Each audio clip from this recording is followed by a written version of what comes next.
Amén, mis hermanos. Abramos la palabra del Señor en Hechos capítulo 14. Hechos capítulo 14. Vamos a estar leyendo desde el versículo 1 hasta el versículo 18. Hechos capítulo 14, versículo 1 al 18. Dice la palabra del Señor. Cuando Pablo y Bernabé entraron juntos en la sinagoga de los judíos en Iconio, hablaron de tal manera que creyó una gran multitud, tanto de judíos como de griegos. Pero los judíos que no creyeron excitaron y llenaron de odio los ánimos de los gentiles contra los hermanos. Con todo se detuvieron ahí mucho tiempo hablando valientemente, confiados en el Señor, que confirmaba la palabra de su gracia, concediendo que se hicieran señales y prodigios por medio de sus manos. Pero la gente de la ciudad estaba dividida, y unos estaban con los judíos y otros con los apóstoles. Cuando los gentiles y los judíos con sus gobernantes prepararon un atentado para maltratarlos y apedrearlos, los apóstoles se dieron cuenta de ello y huyeron a las ciudades de Licaonia, Listra, Derbe y sus alrededores. Y ahí continuaron anunciando el evangelio.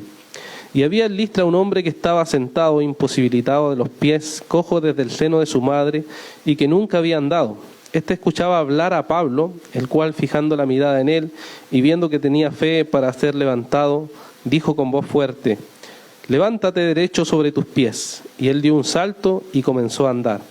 Cuando la multitud vio lo que Pablo había hecho, alzaron la voz diciendo en el idioma de Licaonia: «Los dioses se han hecho semejante a hombres y han descendido a nosotros». Y llamaban a Bernabé Júpiter y a Pablo Mercurio, porque este era el que dirigía la palabra. El sacerdote de Júpiter, cuyo templo estaba en las afueras de la ciudad, trajo toros y narlas a las puertas y quería ofrecer sacrificio junto con la multitud.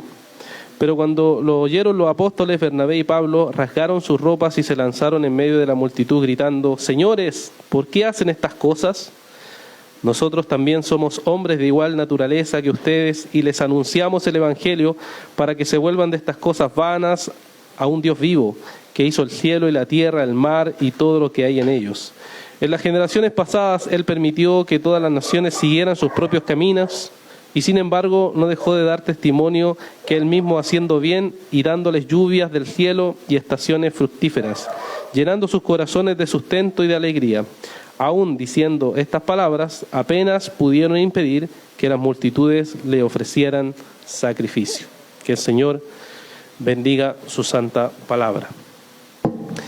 Nos encontramos, hermanos, en el libro de los Hechos, como hemos estado viendo hasta ahora, y esto está en el contexto del primer viaje misionero del apóstol Pablo, que, como le he contado, comienza en el capítulo número 13, y de ahí en adelante se va a empezar a desarrollar después que oraron y el Señor habló en el Espíritu, ¿cierto?, ahí en la iglesia en Antioquía, y apartó a Pablo y a Bernabé. ¿Para qué? Para que cumplieran la misión que Él les había encomendado. ¿Cuál era? Ir predicando el mensaje del Evangelio por todo lugar. Y atravesaron en primer lugar algunas ciudades por ahí, principalmente la isla de Chipre, pasando de un lugar hacia otro, predicando el mensaje del Evangelio. Y estando ahí, ¿cierto?, en Pafos, recordamos la historia cuando le hablaban a Sergio Paulo y se le opuso el mago Elifaz o Bar Jesús para oponerse a lo que ellos estaban predicando y empezaron a contradecirlo. Entonces Pablo lo confronta, ¿cierto?, y le dice que era alguien malvado y queda ciego de forma temporal. Después vimos cómo Juan Marcos abandonó también la misión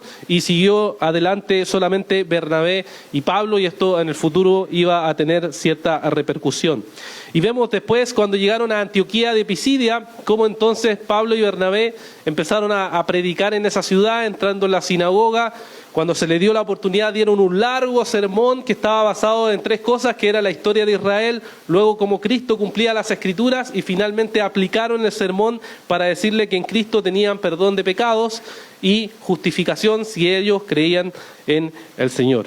Y entonces ellos después reaccionaron a este mensaje y algunos creyeron, algunas personas creyeron en este mensaje del Evangelio y entonces empezaron a seguir a Pablo y a Bernabé. Sin embargo, hubo también personas que rechazaron el mensaje del Evangelio. Y ahí podemos ver que la historia siempre ha sido así, siempre hay personas que escuchan que se arrepienten de sus pecados y hay otras personas que no escuchan el mensaje. Entonces, ¿qué hizo Pablo y Bernabé? Dijeron, ¿saben qué? Nosotros ya nos vamos a los gentiles, porque esa era parte del llamado que tenía Pablo junto a Bernabé, y entonces dejaron a los judíos y empezaron a predicarle a los gentiles alegres y gozosos. Por eso, sin embargo, la oposición siguió aumentando e intentaron matarlos, perseguirlos, los expulsaron, ¿cierto?, de aquel lugar. Ellos sacudieron el polvo de sus pies, o sea, que el juicio de Dios caiga sobre ellos, y ahora entonces nos vamos a encontrar con que ellos se van de ese lugar y llegan entonces a este lugar donde vamos a estar viendo hoy, que Pablo y Bernabé se encuentran en Iconio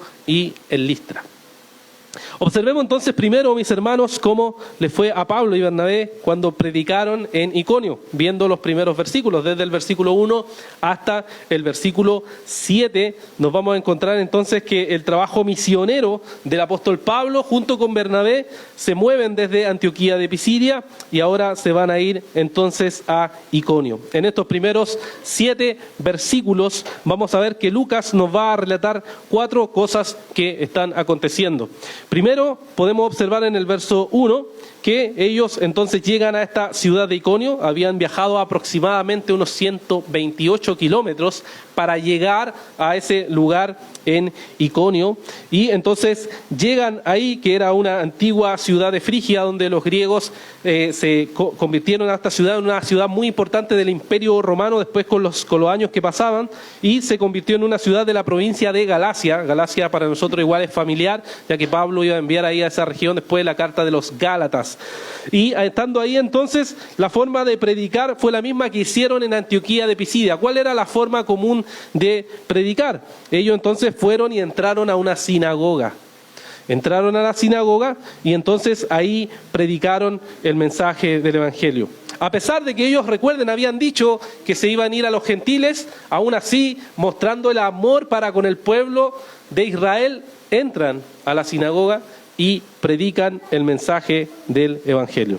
¿Qué es lo que sucede? Nos dice que el resultado de eso es que creyó una gran multitud de judíos y de griegos. Ahora están incluidos los gentiles, ¿cierto? Judíos y griegos creen en este mensaje del Evangelio. Sin embargo, nos dice el verso 2 que los judíos que no creyeron y que se opusieron al mensaje del apóstol Pablo y de Bernabé estaban llenos de odio y nuevamente estaban haciendo lo mismo que habían hecho antes, que es infectar el ambiente con odio y perseguirlo y oponerse al mensaje del Evangelio.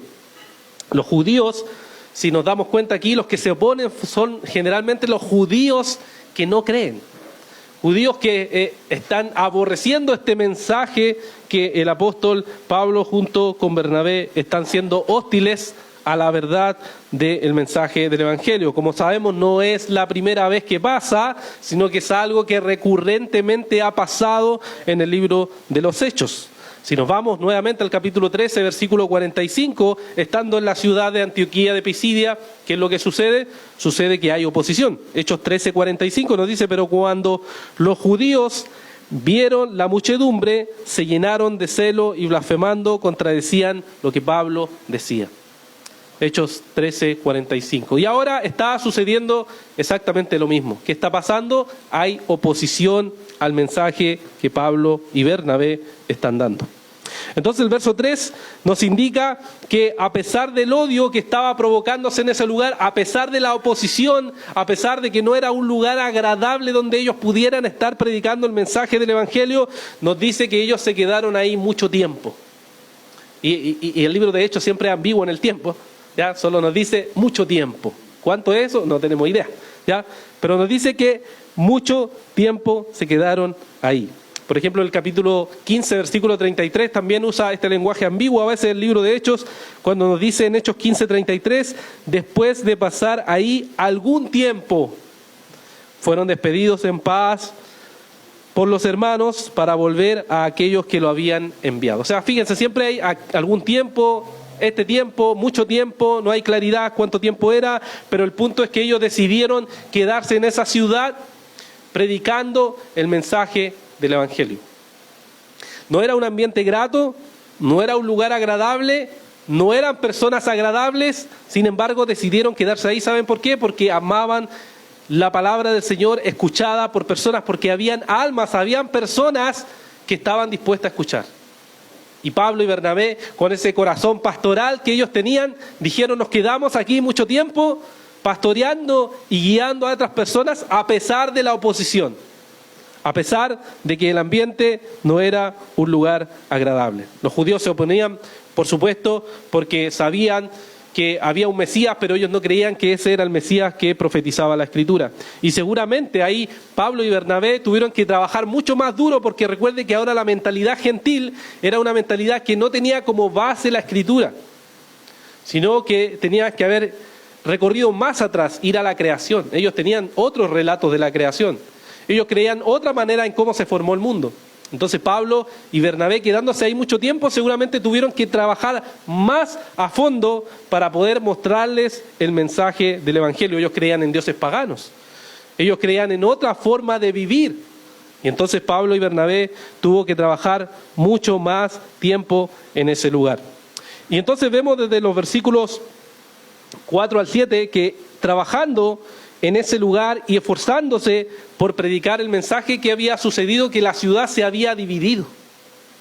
Habían personas que decían: yo estoy con los apóstoles, y otras personas decían: no, estas personas son falsos, hay que matarlos.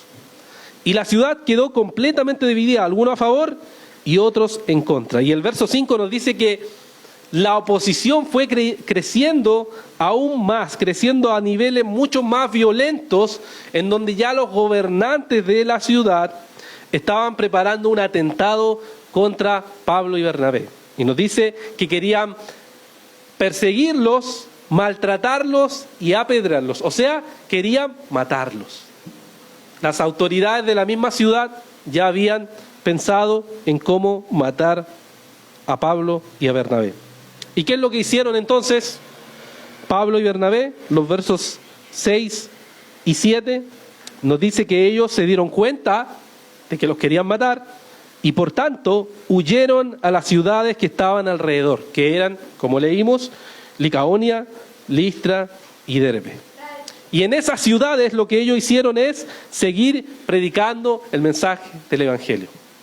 Ahora lo que estaban haciendo los apóstoles no era algo que simplemente lo decidían ellos porque sí, sino porque el Señor Jesucristo había también aconsejado esto. Recuerden lo que dice la palabra en Mateo capítulo 10, versículos 22 y 23. Mateo capítulo 10, versículos 22 y 23. El Señor le advirtió a los discípulos lo siguiente, les dijo: y serán odiados de todos por causa de mi nombre, pero el que persevere hasta el fin, ese será salvo. Pero cuando los persigan en esta ciudad, huyan a la otra, porque en verdad les digo que no terminarán de recorrer la ciudad de Israel antes de que venga el Hijo del Hombre. Entonces les dijo: miren, cuando ustedes estén en dificultades, pueden huir, pueden escapar. Si la integridad física suya está en peligro, pueden huir. O sea, no es falta de fe huir en ciertas circunstancias en la cual los apóstoles se veían involucrados.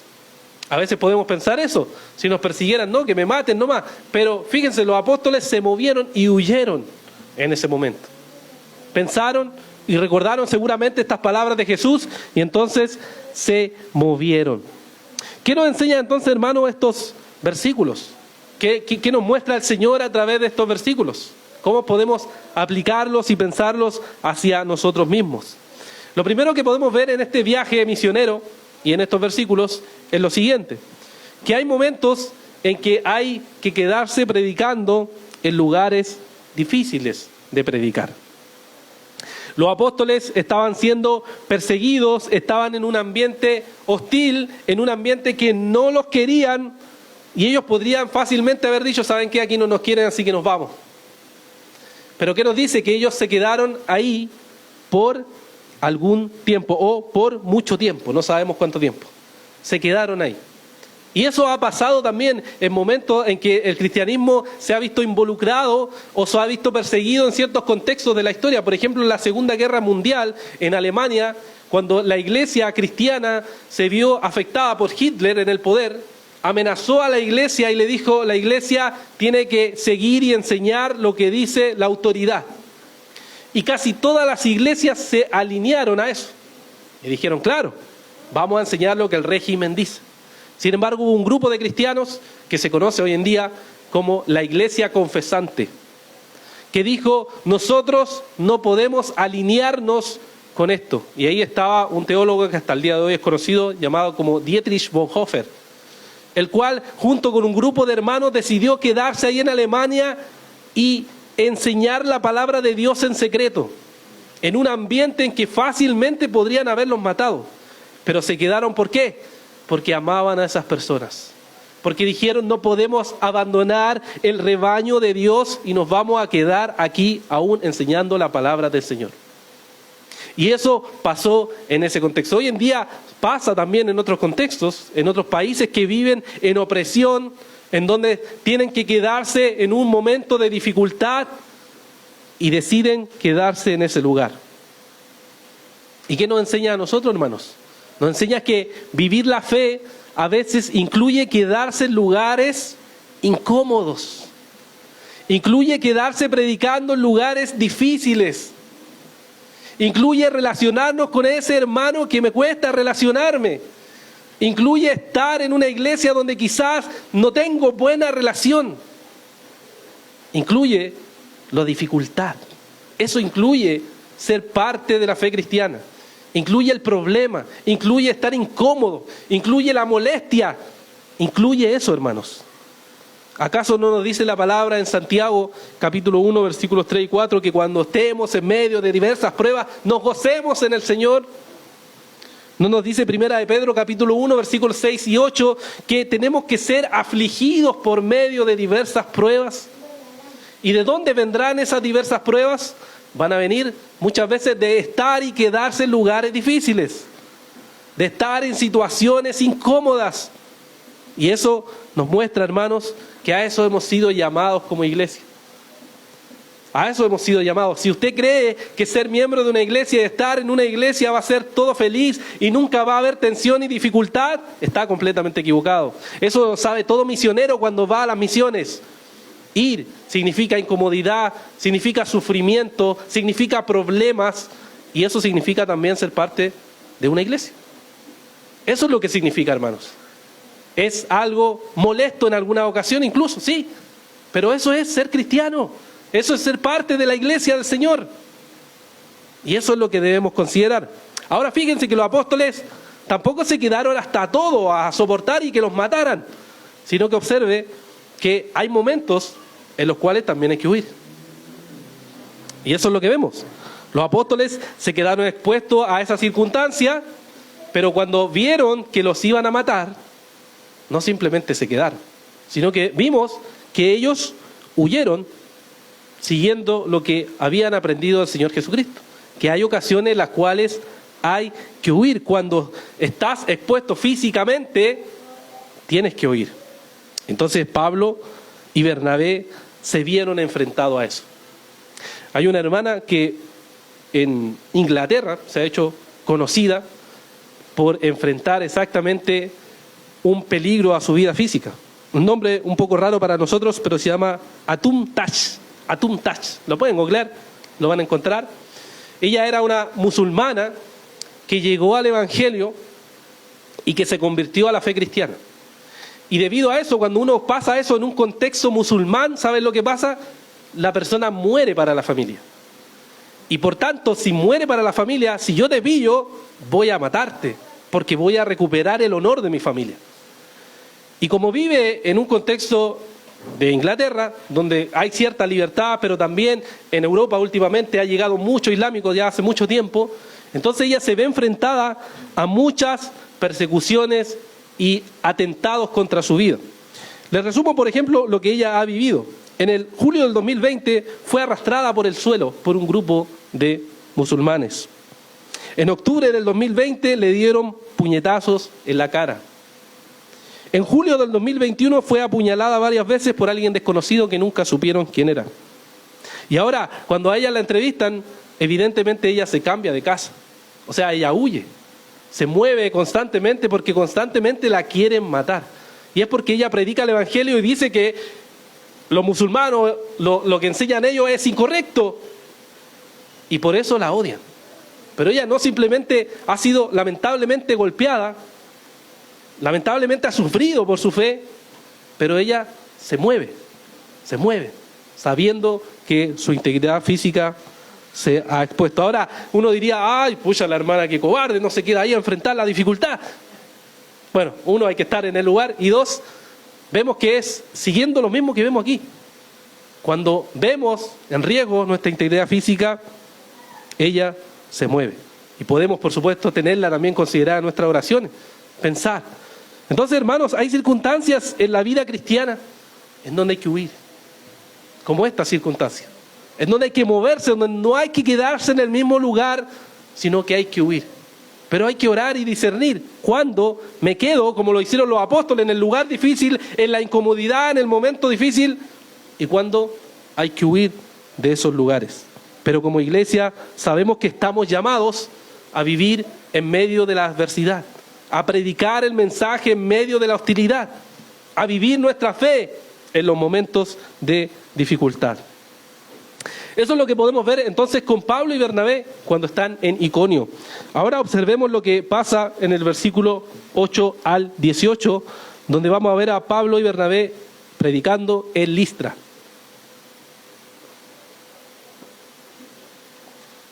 Versículo 1 al 18, entonces nos podemos mover y ver cómo los apóstoles predican aquí. Vemos que Lucas nos relata que hay tres cosas que suceden mientras ellos están predicando en la ciudad de Listra.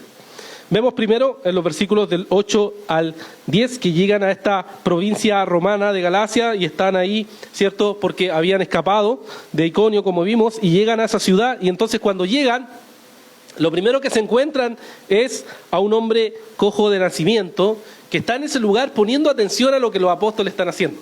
O sea, los apóstoles siempre van predicando en el camino, y entonces esta persona se pone a escuchar con atención lo que ellos están enseñando. Y cuando ve que lo que están enseñando, Pablo se da cuenta de que él está atento a lo que está enseñando. Y se da cuenta que esta persona tiene fe en lo que Pablo está enseñando.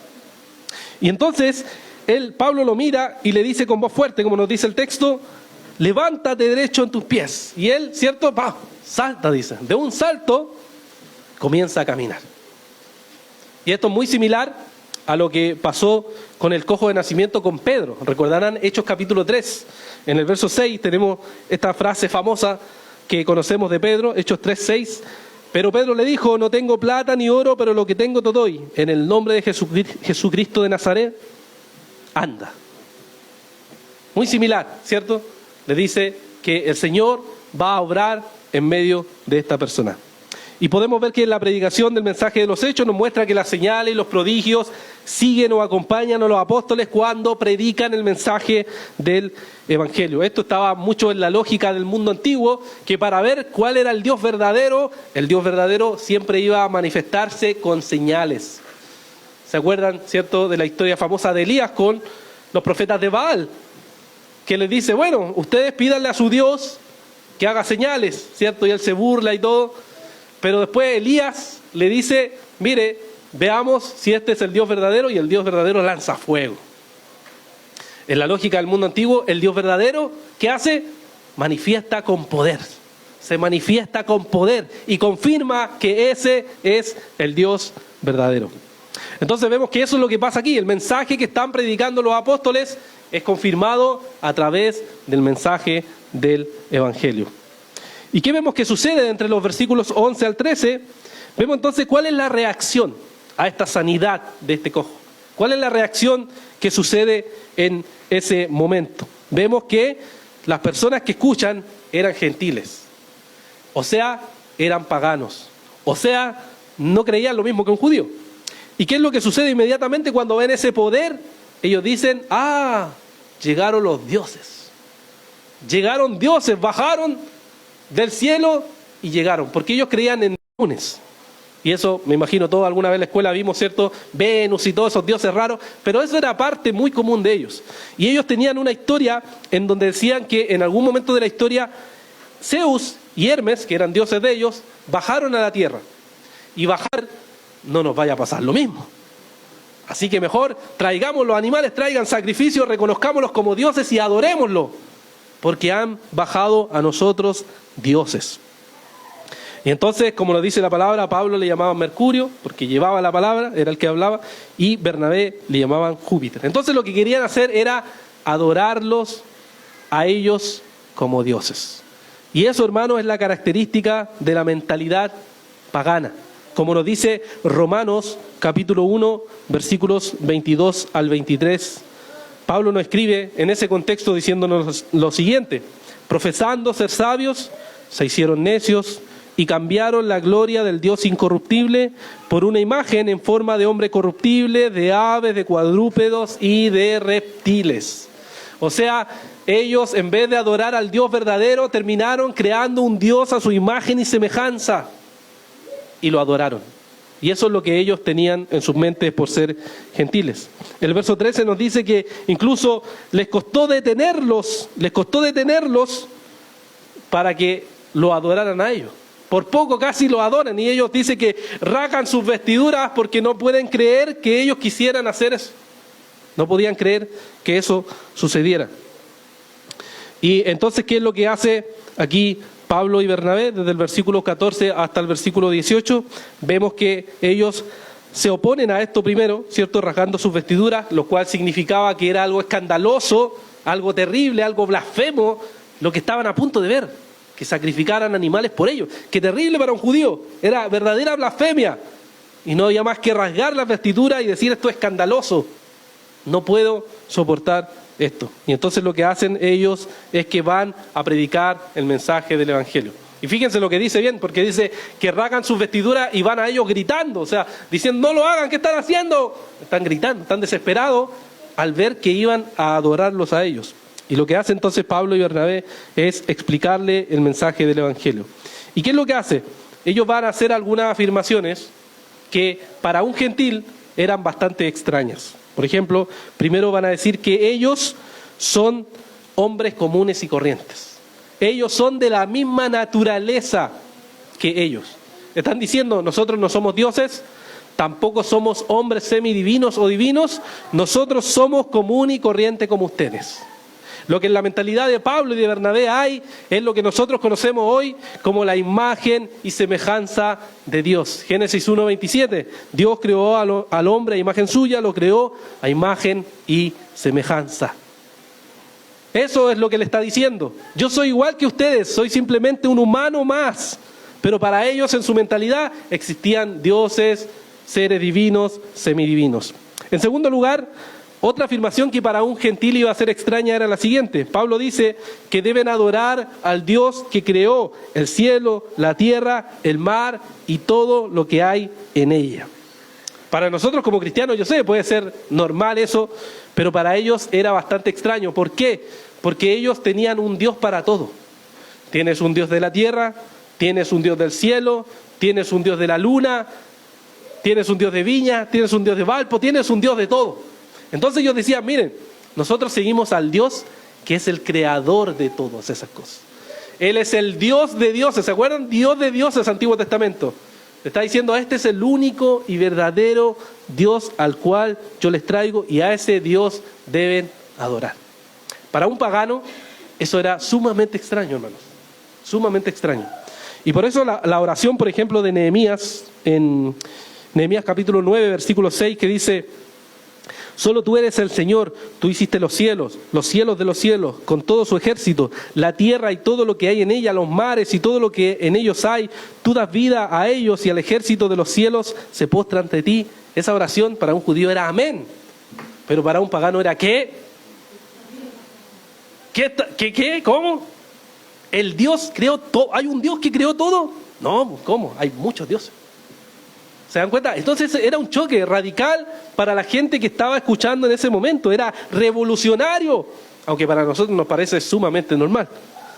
Y luego en los versículos 16 y 17 les muestra que este Dios, que ha sido el único Dios verdadero, no solo los dejó vivir por un tiempo, pero nunca dejó de dar evidencia de su existencia. Nunca ha dejado de mostrar bondad al mundo. Por eso les dice que Él dejó que sigan sus propios caminos, pero no por ello no ha dejado de dar un testimonio al mundo. ¿Cuál testimonio? Él ha dado lluvia, Él ha dado estaciones fructíferas, Él ha llenado a los hombres de sustento. Él muestra su amor por lo que nosotros como cristianos conocemos la providencia de Dios. Y podemos ver esto en Mateo capítulo 5, versículos 44 al 45. Mateo capítulo 5, versículos 44 al 45, está hablando Jesús, Sermón del Monte, nos dice: pero yo les digo, amen a sus enemigos y oren por los que los persiguen, para que ustedes sean hijos de su Padre que está en los cielos, porque Él hace salir su sol sobre malos y buenos y hace llover sobre justos e injustos. O sea, el Señor muestra su amor y su misericordia a todo el mundo, incluso la gente que no agradece, que se ríe y que se burla de Dios, aún esas personas reciben bendiciones de Dios. Así de bueno es Dios, el Dios verdadero, el Dios de la palabra que tenemos nosotros. Y entonces dice que apenas logran impedir que los adoraran.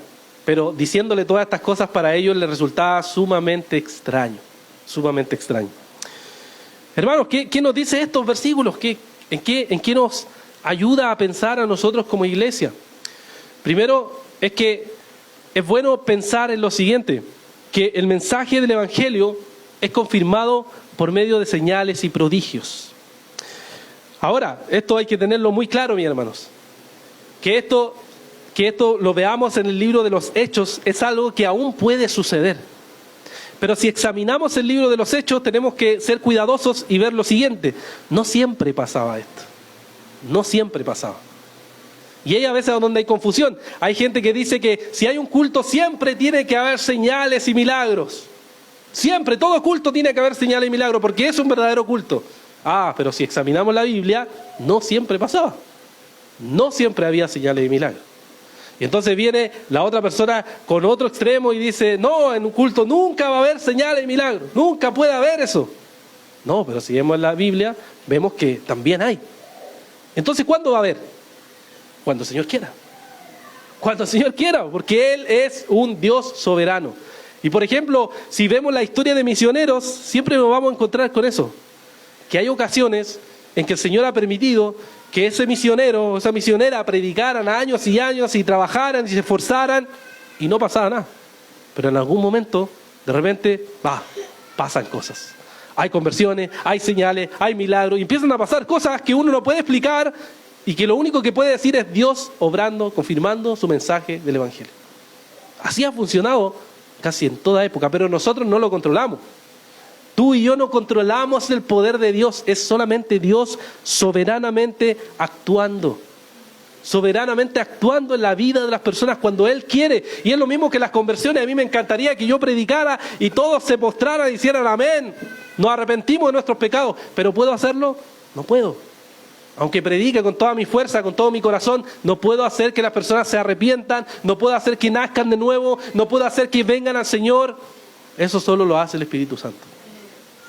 Mi tarea es explicar y predicar con todas mis fuerzas y llamar al pecador a que se arrepiente, llamar a cada uno de ustedes a que examine su vida y vea cómo está viviendo y entonces reconozca a Dios y se arrepienta de sus pecados.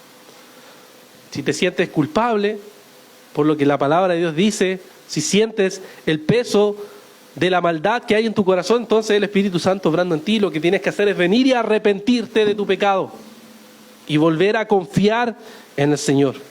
Y eso es lo que hace el mensaje del Evangelio. Eso es lo que hacían los apóstoles cuando predicaban. En segundo lugar, lo que podemos ver aquí, mis hermanos, es la interpretación de esos milagros. Las personas que estaban escuchando ahí, que eran paganos, interpretaron los milagros como si fueran dioses, ¿no? Esa fue la lógica que ellos tenían. Ahora, la gente fuera del cristianismo, hoy en día hace lo mismo. O sea, la persona ve un milagro y ¿qué dice?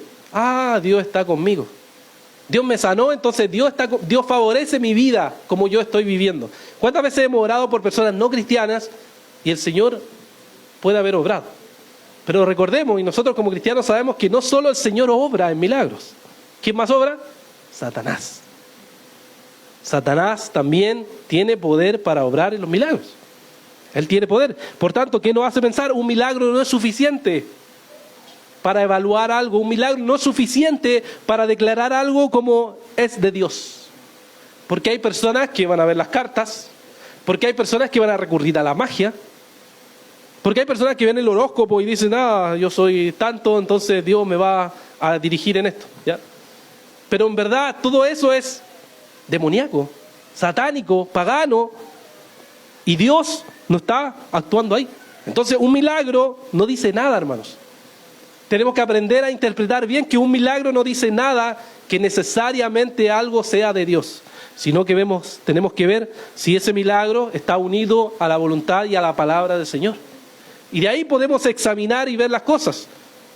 Los apóstoles ahí se dieron cuenta que las personas que estaban ahí interpretaban mal el asunto del milagro. Creían que ellos eran dioses y que tenían que ser adorados. Por supuesto también hay lamentablemente predicadores con esa actitud, que el milagro es para atribuirle a ellos y aplaudirle, ¡qué bien! Pero en verdad el milagro debe siempre apuntar a la gloria de nuestro Señor. Él es quien merece la gloria por cualquier obra que haya en sus vidas. No una persona, sino que es siempre el Señor.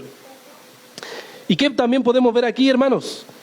Cómo la idolatría del ser humano está siempre en el corazón. La idolatría de los seres humanos es siempre reconocer y poner al hombre por encima de Dios, o a poner algo de la creación por sobre Dios. Y esa actitud idolátrica que tenían los paganos de ese tiempo, igual las tienen las personas en la actualidad. Y esa es una de las cosas que no nos damos cuenta a veces.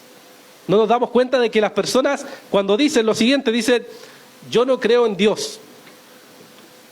No es que no crean en nada, sino que creen en algo, y ese algo es su Dios.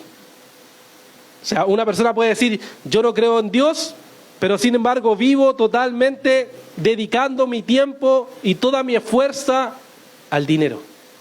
O dedicando todas mis fuerzas al éxito. O dedicando todas mis fuerzas a mi carrera. Eso, hermanos, es un ídolo. Que no se ve, que no es una estatua, pero es un ídolo que hay en el corazón, es algo que hay en el corazón. Y lo que hacen los seres humanos, especialmente en esta época, es poner su plena confianza, por ejemplo, en la razón o en la ciencia. ¿Cuántas veces quizás se ha encontrado con una persona que dice, tú eres cristiano, oye, pero la ciencia lo explica todo? Ya, sí, lo explica todo. O la razón lo explica todo. No hay para qué creer en la Biblia, porque la Biblia no explica todas las cosas. Sin embargo, nos encontramos con muchos problemas al hacer esa afirmación, que en verdad se llama cientificismo, que es poner tu confianza en la ciencia como si fuera una especie de Dios que va a resolver todos los problemas. Nos encontramos con muchos problemas porque si alguno de ustedes celebró el Día del Amor o la Amistad el día de ayer, la pregunta ahí es, ¿qué es el amor? Si tratamos de pensar y hacemos razonar con una persona que dice, ¿qué es el amor? ¿Quién define el amor? Y sabemos que en el mundo la frase que está de moda es amor, ¿cierto? Amor es amor. O sea, yo me puedo convivir con alguien y fornicar y amor, porque yo lo amo y él me ama. ¿Cómo no va a ser amor? Pero yo puedo tener una relación homosexual y amor, pues si yo me amo con él, ¿cómo no me voy a amar? O yo tengo más de una pareja, 2 o 3 parejas juntas a la vez y nos amamos, todo el grupo se ama. Eso es amor. Y entonces uno, si empieza a tomar esa lógica y empieza a decirle, bueno, entonces razonemos, a ver, ¿tú podrías tener un amor con un niño menor de edad? No, oye, no digas esas cosas, me estás ofendiendo. Oye, pero amor es amor, pues, ¿no? Eso me estás diciendo tú. ¿O tú podrías tener una relación amorosa con los animales? No, pues, oye, no seas exagerado. Oye, pero si amor es amor, ¿por qué me limitáis el amor? No me limite el amor, pues si ese es amor o no. Entonces, ¿qué podemos hacer ahí? Presionarnos con la misma razón y demostrarle que en verdad no tiene sentido esa frase. No tiene sentido. Alguien tiene que definir, alguien tiene que poner los límites del amor. Y cuando la persona dice no, entonces está diciendo que hay límites. Sí, pues. ¿Y quién pone esos límites? ¿Tú? ¿El Estado? ¿Las personas? ¿La sociedad? ¿Quién pone esos límites? Dios. Dios pone, porque Dios estableció en su palabra que el amor tiene que estar en un contexto de matrimonio para desarrollar el sexo. No fuera de eso. Eso es pecado. ¿Se dan cuenta? Uno puede usar la razón y mostrar la contradicción. Y eso es lo que hacían los apóstoles, hacían razonar a las personas. Y eso es lo que le hicieron, le mostraron con la palabra, oye, somos imagen y semejanza, somos igual a ustedes. No somos dioses. Oye, Dios creó todas las cosas. Un solo Dios, no distintos dioses, eso no tiene sentido. Lo que hicieron los cristianos fue razonar con las personas y mostrarles lo equivocado que estaban. Y eso es lo que a veces como cristianos perdemos. Creemos que no tenemos que usar la razón para hacerle pensar lo inconsistente de una forma de pensar que tienen las personas. Y mostrarle y decirle, miren, ustedes tienen algo en donde sustentan toda su vida y ese alguien es un ídolo. Dicen no creer en Dios, pero creen en cualquier cosa. Dicen no creer en Dios, pero dicen, hoy tu chakra está muy negativa. Dicen no creer en Dios, pero juegan a las cartas. Y el problema de no creer en Dios es que terminas creyendo en cualquier cosa. Y esa cualquier cosa es un ídolo y es algo absurdo. Solamente la verdad está en la palabra, está en Jesucristo, está en el Evangelio. Y por eso hoy en día tenemos también una mentalidad pagana y tenemos que aprender a saber cómo predicarle a esa mentalidad pagana, tal como lo hicieron los apóstoles. Eso es parte de nuestro desafío de como iglesia, pensar cómo vamos a predicarle a esta mentalidad pagana, porque es una mentalidad que se contradice, que es inconsistente, que no explica bien el mundo. Solo Dios explica el mundo porque Él nos reveló cómo es el mundo. Y nos reveló que la única solución al problema de los seres humanos, y que vemos noticias todo el tiempo de violencia, muerte, asesinato, la única solución es el Evangelio. La única solución es Cristo. La única solución es que nuestras vidas estén entregadas a Él. Y entonces podremos vencer todo pecado, todo obstáculo. Podremos depender, podremos tener esperanza, podemos disfrutar de todo, porque Cristo es el que pagó en la cruz por aquellos que se arrepienten. Y por eso, hermanos, necesitamos constantemente recordarnos el Evangelio y predicar el Evangelio. Porque el Evangelio es la verdad de todas las cosas. Oremos. Padre, te damos las gracias por este día, Señor. Gracias porque tú, Señor, nos muestras en tu palabra que debemos, Señor, predicar tu verdad, así como lo hacían los apóstoles, Señor. Conociendo esta mentalidad pagana, conociendo esta forma de pensar que hay en este mundo, Señor, que es una mentalidad, Señor, que está separada de ti, que no toma tu palabra como la base de todo. Pero, oh Señor, sabemos que tu palabra es verdad, sabemos que tu palabra es santa, sabemos que tu palabra nos ha revelado el único camino a salvación que eres tú, Señor. Ayúdanos, Señor, y danos gracia y sabiduría para predicarle a las personas, cualquiera sea el pensamiento que tienen, la objeción que tengan. Ayúdanos, Señor, como los apóstoles, a saber cómo predicar tu verdad, Señor. Y ayúdanos, Señor, a perseverar en aplicar el Evangelio a nuestras vidas, confiando en tu obra perfecta que tú hiciste en la cruz, Señor. Te agradecemos, Dios, porque tú eres bueno, porque eres misericordioso, y rogamos que nos sigas guiando siempre en tus caminos. Pedimos todo esto en el nombre de Jesús. Amén.